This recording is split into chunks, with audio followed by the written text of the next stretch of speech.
केंद्र सरकार के अथक प्रयासों से वो शुभ अवसर आ गया है जब भारत को मिलने जा रहा है स्मार्ट सिटी सहित 3 बड़ी योजनाओं की सौगात। It was the early days of the NDA regime, the launch of a project. And when Prime Minister Modi launches one, it usually will awe the people by sheer size. So was this. हर सुविधाएं उपलब्ध होंगी, सड़क होगी, बिजली होगी, पानी होगा, स्वच्छ और सुंदर अपना शहर होगा, आर्थिक विकास के साथ साथ होगा शहरी जीवन स्तर की गुणवत्ता में सुधार और इन्हीं स्मार्ट शहरों को रोल मॉडल बना पूरा भारत बनेगा स्मार्ट। उन स्मार्ट सिटी जो बनेगी, ये पहली बार स्मार्ट सिटी की योजना ऐसी है कि जिसमें शहरों का निर्णय भारत सरकार नहीं करेगी। शहरों को स्मार्ट बनाने का निर्णय राज्य सरकार नहीं करेगी। शहरों को स्मार्ट बनाने का निर्णय वो शहर का नेतृत्व, वो शहर के नागरिक, वो शहर के म्युनिसिपैलिटी के लोग तय करें। Around 1 lakh crore to be spent for 100 cities in the next 5 years. The Smart Cities mission. These 100 cities will shine as a model to the nation and to the world, Modi announced. World class in public transport, IT connectivity, water and power supply, sanitation, solid waste management, efficient urban mobility, e-governance, and so on.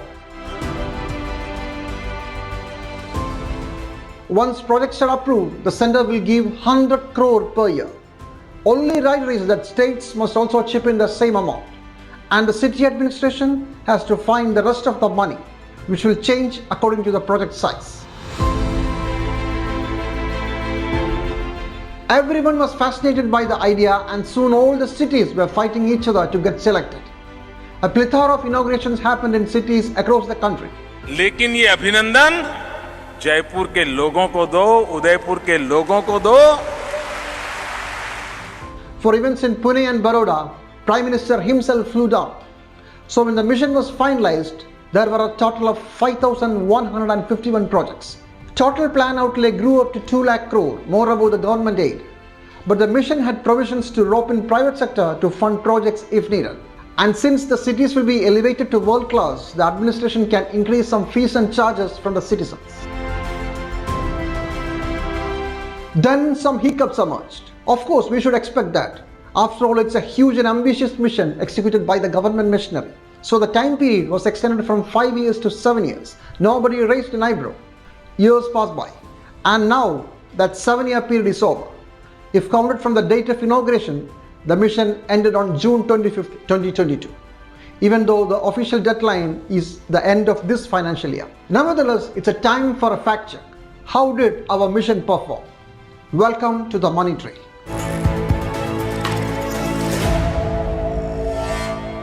What do the ground reports say on the first ambitious infrastructure mission of the Modi government? We at the Center for Financial Accountability did a detailed study and have come up with this report. We found out that the entire mission can be said as a disaster. Just 32% of the projects got completed.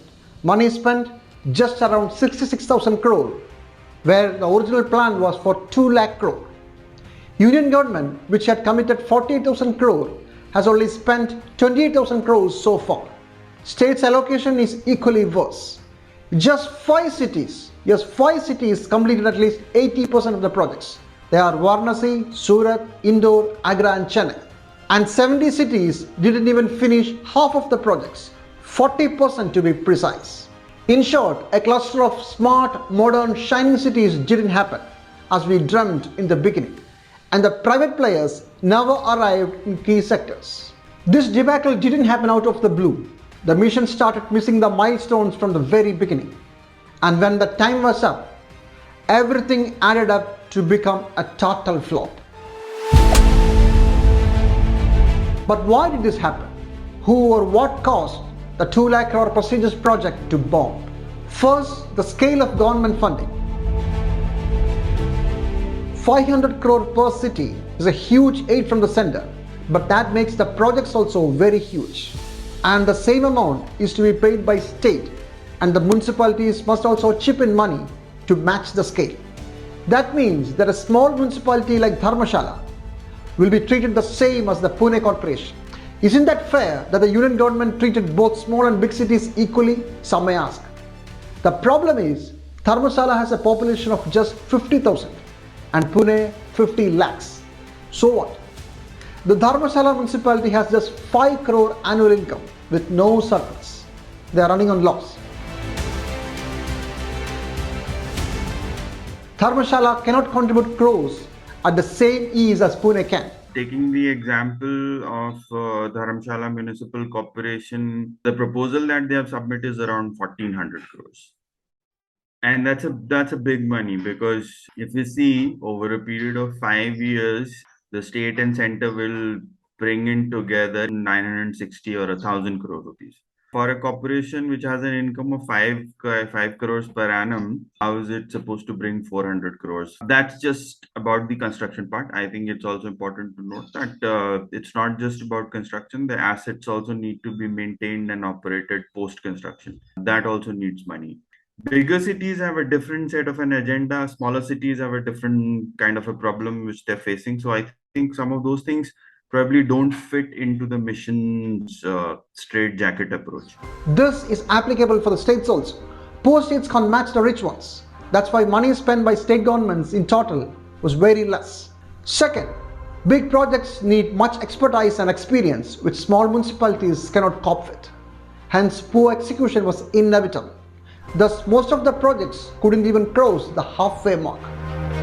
Municipal engineers are more accustomed with the water supply project, drainage project, or simple road projects.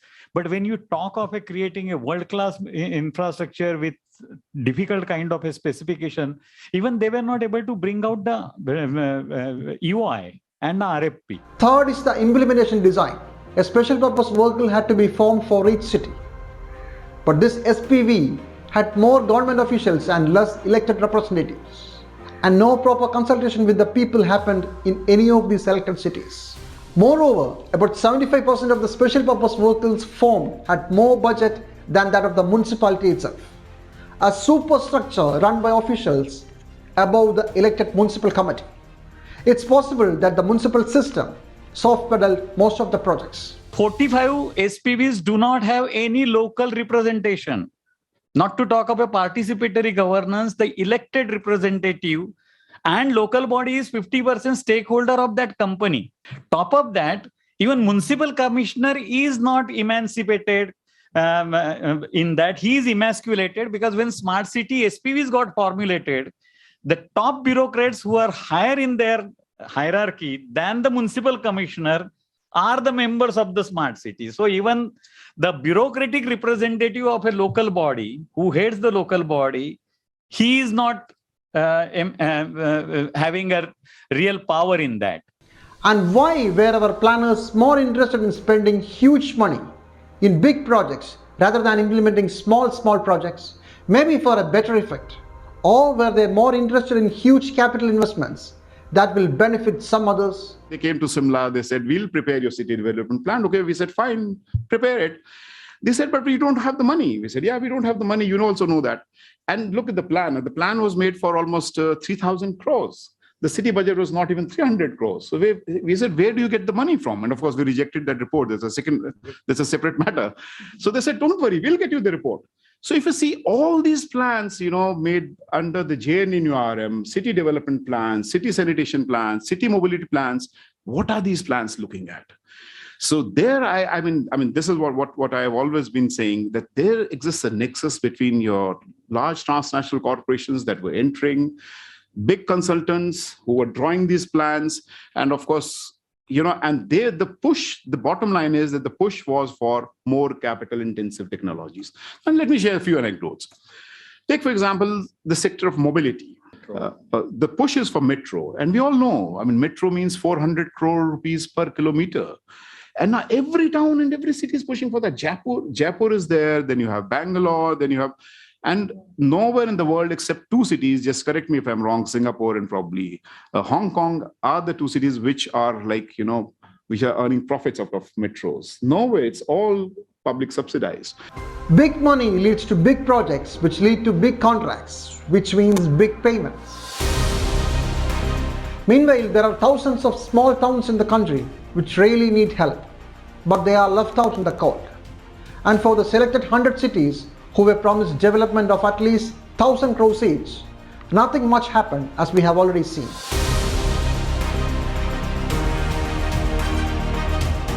Meanwhile, our cities are getting drowned by floods one after another, year after year. Blame it on the climate change, but our mitigation plans are equally worse.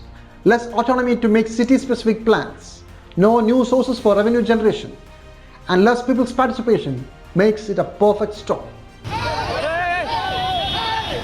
This is what happens when you plan from the top, from the power corridors of Delhi, forgetting the people. Let that sink in. You can find our report 7 Years of Smart City Mission in the link below. We leave you here. Goodbye till we meet again.